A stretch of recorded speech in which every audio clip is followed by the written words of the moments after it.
Américo de Melo foi um dos milhares de cearenses que veio para o Acre fazer a Amazônia, como se dizia na época. Ele escapou de Sirarigó porque chegou no ano de 1955, 10 anos após o fim da guerra. Além disso, Américo era letrado, um enfermeiro que carregava em sua bagagem os mais variados tipos de remédio. Definitivamente, ele não tinha vindo para o Acre cortar seringa como seus demais compatriotas soldados da borracha que o antecederam. Mas foi Garibaldi Brasil que, com seu infalível faro para o talento, ajudou aquele ilustre desconhecido nos seus primeiros e difíceis dias acreano.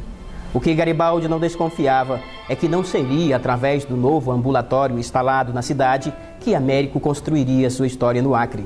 Tampouco se notabilizou como personagem político, mesmo sendo um dos fundadores da UDN no antigo território federal. Numa dessas reviravoltas com que o destino costuma nos brindar, na época da eleição de José Augusto de Araújo, Américo de Melo retomaria a fotografia e não pararia mais. Desde então, retratou todos os governos acreanos, mas não só. Américo se transformaria no maior registrador da cidade de Rio Branco durante as últimas 4 décadas. Companheiro de Zé Leite e outros craques das redações esportivas nos jornais locais, logo começou a enviar seus flagrantes para a revista Placar, para a revista Veja, além de testemunhar a fundação do jornal O Rio Branco pelos antigos diários associados do Acre.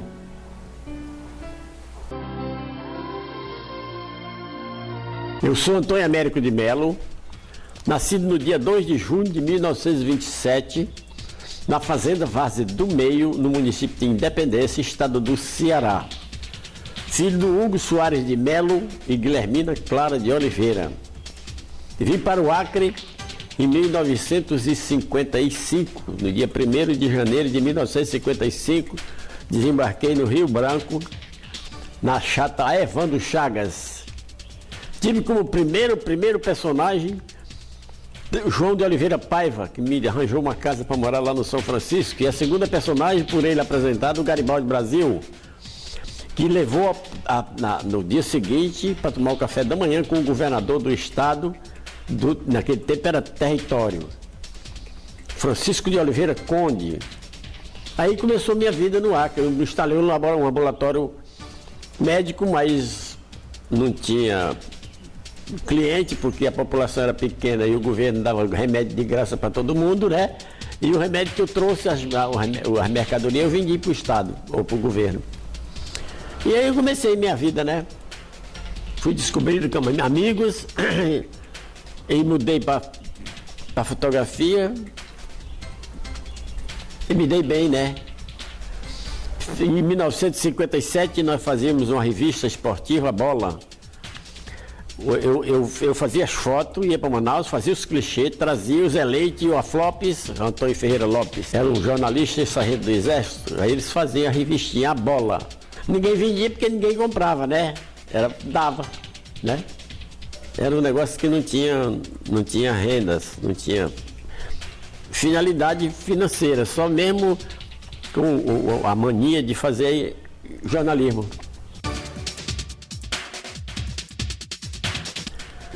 Eu conheci o Zé Leite, naquele tempo não tinha o Jornal Rio Branco, tinha o Torinho, que era de Porto Velho, e ele juntou ele, o Torinho, e inventaram o Jornal Rio Branco, dos Diários Associados, que já tinha Diários Associados em Porto Velho. Aí eles fundaram aqui em Rio Branco, o Rio Branco, né? Filiado dos Diários Associados. Aí começou, o jornalismo do Acre começou aí. E naquele tempo eu já fazia, antes do Rio Branco, a gente já fazia uma revista esportiva, como eu já falei, a Bola, né? Em 1957. Era trabalhoso, eu fazia as fotos, levava para Manaus, fazia os clichês. O Baraúna, que era o diretor dos Diários Associados, ele patrocinava os clichês, né? Mandava fazer e não pagava. Aí eu vinha, o Zé Leite aqui, mas o Aflop fazia uma revistinha esportiva Bola. Não vendia, era para dar mesmo, né?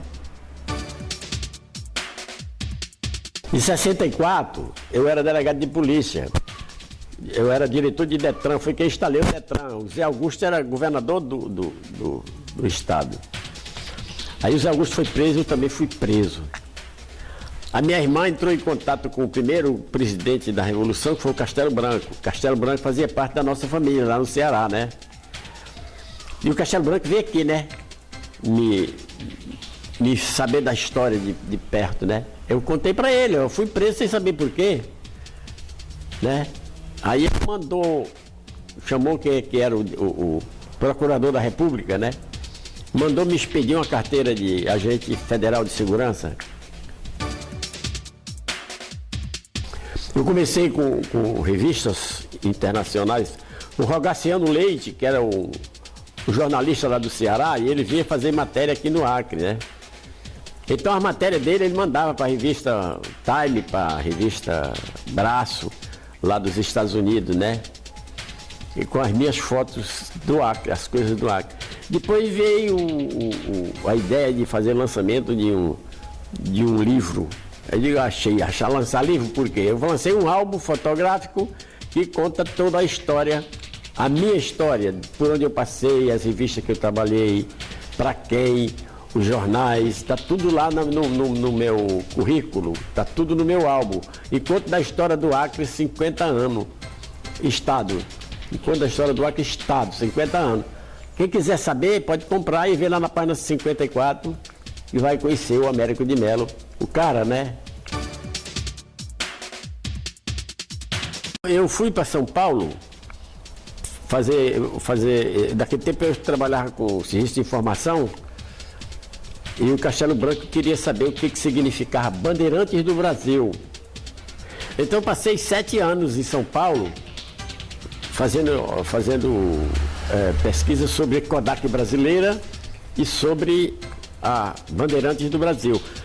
Então tinha uma moça lá, a Beth, que ela fazia parceria comigo, fazia curso na Kodak, e ela era presidenta da Bandeirantes do Brasil, né? Então a gente conversava muito sobre isso, que me interessava, que era o meu assunto, né? E eu, naquele tempo eu já era como se diz, informante da Revolução. Então eu falei que a Bandeirantes do Brasil é uma instituição que cuidava do serviço de informação de um modo geral, né? E que só fazia muito bem para o Brasil, em todos os sentidos. E a Bandeirante do Brasil, a Beth, no fim do nosso curso, ela me fez uma condecoração de cidadão paulistano. Tá no meu álbum, tá no meu álbum. Então eu sou cidadão de nascimento cearense, acriano por opção e cidadão paulistano por merecimento. Em 1970, na Copa do Mundo do México, a seleção brasileira foi para Manaus fazer despedida do Brasil rumo ao México com a seleção do Amazonas. Então eu me fiz presente, naquele tempo era Vivaldo Lima, um estádio muito bacana, né? E eu fiz a cobertura para a revista, para cá, para Veja aí. Essas fotos foram espalhadas por toda a parte do mundo, né? E hoje elas estão na internet ainda, né? Porque todas elas estão no meu álbum. E o álbum está todo na internet. Quem quiser acessar, é só procurar na internet que você encontra o álbum 50 anos do Acre Estado, que conta toda a minha história.